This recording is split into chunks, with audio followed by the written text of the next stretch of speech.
لا تخليناش اقوم اسكب قهري كله فوق راسي. ما عاد تفقعش، احنا سوا يا محلوق الشنب.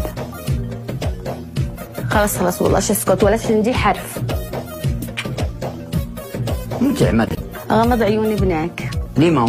ننسب ما يراكش بدون شنب. لا هبلة عادو اصلا ما يراش، عادو داخل المشينة. مو بيك كنتيش تتبني؟ ده همو تنضيد يضبط. ليه مو؟ او شي خلو ده زعلان على شنبك. خلاص والله صدق لي يومين اتوقع. ان شاء الله كنتيش تتبني.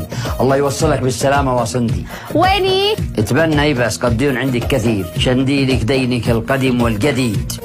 بشنب او بدون؟ من باكر البس كمامة. دفي شنبك.